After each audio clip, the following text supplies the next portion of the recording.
And then, nakatabunan natin ng, ano yan, buhangin na maganda na siya eh.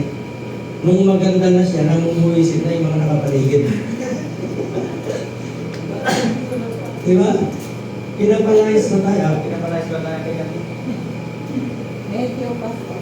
Sabi nila, bawal kayong magtayo ng ano dito, simbahan. Ginanong tayo. Di wow. Diba? Diba? Bawal pala, di wow. Who knows? Dali tayo ni Lord sa bayan. Malapit na tayo. Nasa bayan na tayo. Who knows? Isang araw, yung pure gold natin na. Dahil hindi na tayo kasya rito. Amen? Nakakatawa mo sa inyo mga kapatid. Alam niyo, hindi tayo nagpaparami ng ngero. Ang mission natin sa buhay, maraming tao yung makakilala sa Diyos, sa tunay na Diyos, sa magkaroon ng tamang direksyon yung buhay na tinatang. Amen? Isang araw, hindi na tayo kasya rin. Amen? Yes. Amen. So,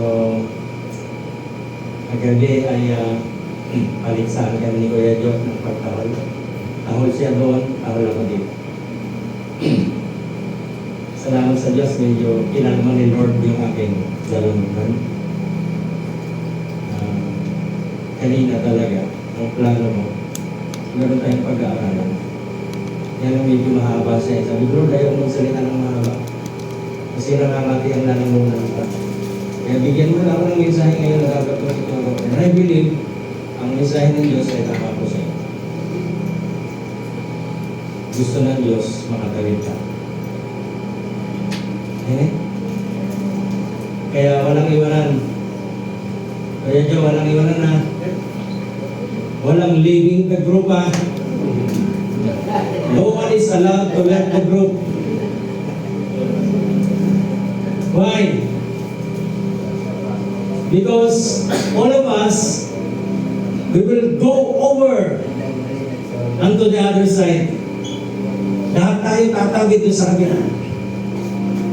Kaya kung may problema po kayo, feel free to share your problem and we will pray for it. Hindi lang po kayo yung may problema. Akala niyo si Pastor, guwapo, ay walang problema siya. Hindi! Kung magpaparamihan po tayo ng problema, titiyakin po mas malaki yung problema. Kaya kung gusto nyo marinig, kausapin niyo ako ng personal. Sabi niyo, ano ba problema, Pastor? Malaki po. This is about life and death ng aming pamilya. Aming anak. At tinitignan ko po yun na inalaw ng Diyos para bumalik kami rito sa Nueva Ecija. At may plano ang Diyos sa mga anak ko, sa pamilya ko. May plano ang Diyos. At kung ano yung plano niya, ganun din ang plano niya sa buhay niya. Amen? Kaya makikita po natin na ang Panginoon hindi siya nagkamali, hindi siya na late, hindi rin siya nauna. Lagi siyang nasa tamang oras. Amen. Puputulin ko na po rito ang kapatid. No? Muli, tignan po natin yung ating gagawin. Sabihin sa kanya, kapatid, tatawid tayo sa kabila. Amen? Magbayo ng naging mensahe Ate G, kaka-umpisa lang natin. Kaka-umpisa lang natin dito, tayo tayo. God only knows. Ayun, dapat pa na dito. Kasi mas malaki yung andun, pavilion po yun. Ayun pala, kasi gano'n ako nung gano'n. Tatawid tayo sa kabila. Okay. Sa yung unang ikakasal din sa kabila. Kasi yung lugar nila Ate Jane sa kabila ay pinagtatapusan niya ng wedding event, baptismal event, debut, yung mga maglilibo, yan po yung event nila Ate Jane. So, siguro yung first anniversary natin, yan. Amen? Sa susunod na April. So, natin na sa April 16. October na yan. Ayun mo na. So, feel free to feel the presence of the Lord. Let us go over unto the other side. Amen? So, God is good. God is truly good. Tumayo po tayo na. Praise your name, Lord Jesus. Thank you, Lord. Thank you, Jesus. Hallelujah. Panginoon, sa umaga nito, salamat po sa buhay ng bawat isang narito ngayon. Sa mga bisita po namin, sa mga mahal sa buhay ng aming mga kapatid na nakasama po nila ngayong umaga. Salamat po. Hindi aksidente, Panginoon. Hindi po incidents ang nangyari. Meron kang itinakdang oras at araw sa buhay ng bawat isa ko sa amin. At gusto mong i-demonstrate ang iyong pagmamahal. Gusto mong ipakita ang iyong pagmamahal sa tao, Panginoon.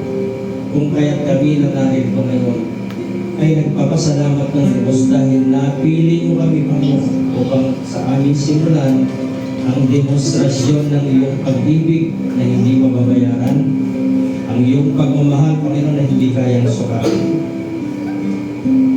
Salamat namin sa bawat pamilyang narito ngayon. Sa unang araw ng aming pagsisimula dito sa lugar ng Gamalinda Baragas family. Thank you, Father. Ikaw ang siyang nagtagpo sa amin. Ikaw ang siyang gumawa ng paraan. Ikaw ang siyang nag-lead sa amin upang makarating sa lugar nito. And thank you, Father God, sa bukas puso at bukas palad ng pamilya nito ng Gamalinda Baragas. Salamat. Tinanggap nila hindi kami, Panginoon, kundi ikaw sa lugar na ito. We believe, Father God, na ikaw ang siyang una nilang tinanggap bago pa lang kami. Kaya salamat, Panginoon, on our life's journey, Father God. I believe ito ang simula ng paghahawak-hawak kamay namin magkakapatid upang makatawid doon sa ibayo ng buhay na gusto mong pagdalhan sa amin, Panginoon. Ito ang simula na kung saan gusto mong magsimula ng panibagong chapter, Panginoon, ng panibagong episode, ng milestone sa buhay ng bawat isa, Panginoon. Kung kaya't hindi namin titignan yung bagyo, yung mga pagsubok, yung mga banta na dumarating sa aming buhay, Panginoon. Kunting magre-rely kami sa iyong mga salita na gusto mo kami itawid, Panginoon, unto the other side. Purihin ka, Ama, sa umaga nito. Thank you for your words. Thank you for the message, Panginoon, that you have given unto us today, Father God.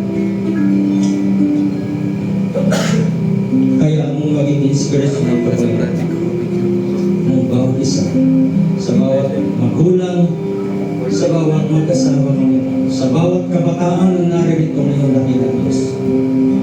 Hayaan mo ang salitang ito ang maging baon namin na sa aming pagtakbo at paglakad sa buhay nito, Panginoon.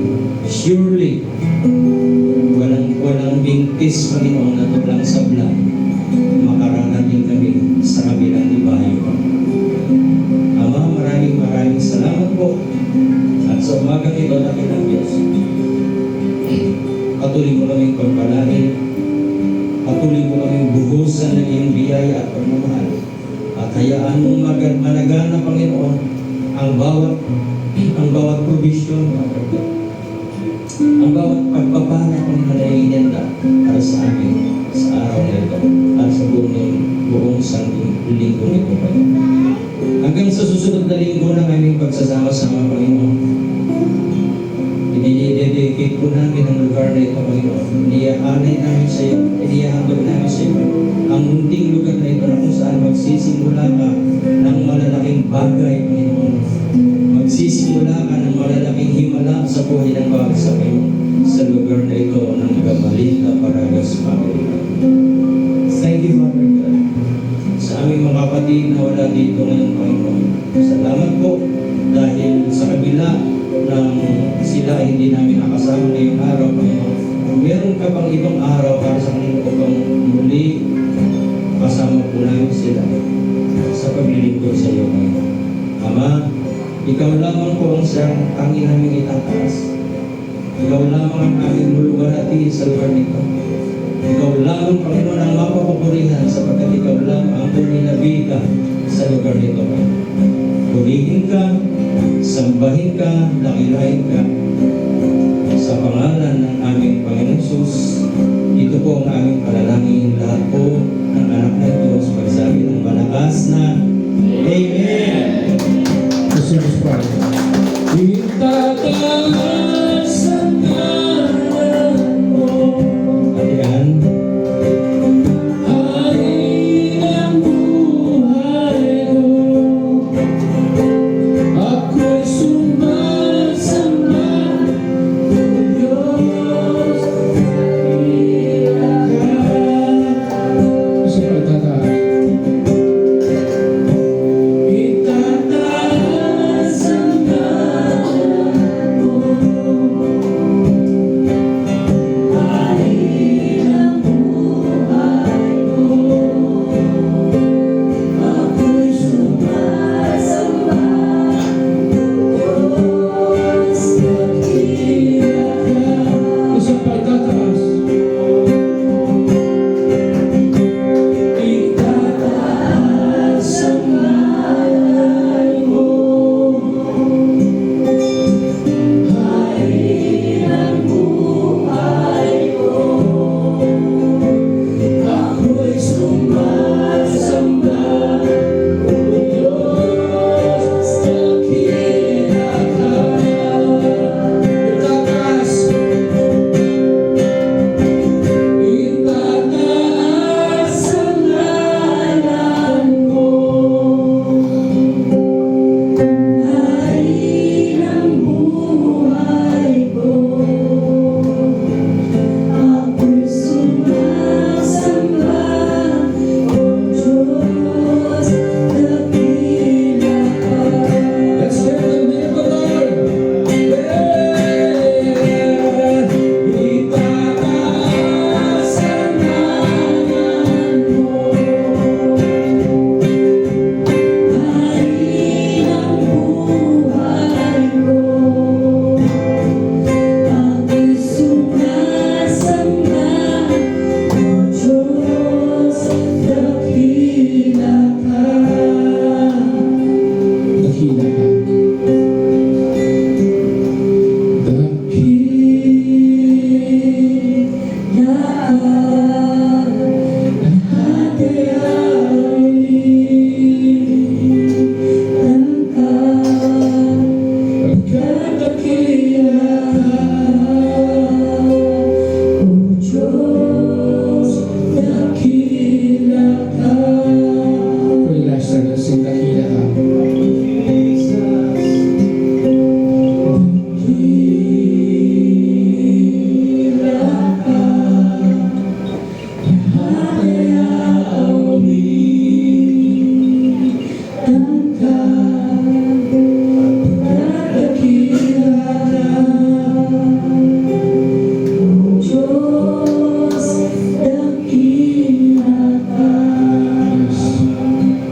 Tunay, O God, that you are so great.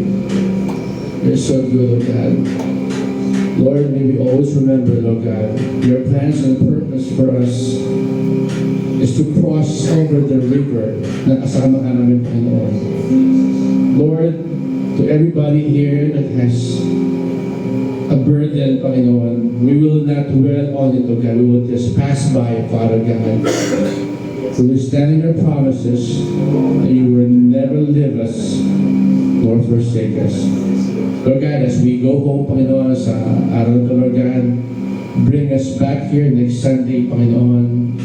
And Lord, whatever we heard today, may we share this to other people who needs to hear about your goodness, Father God, and your greatness. dismiss us in the name of the Father, and of the Son, and of the Holy Spirit. May the Lord's face shine upon you. God bless you. In Jesus' name we pray. Amen.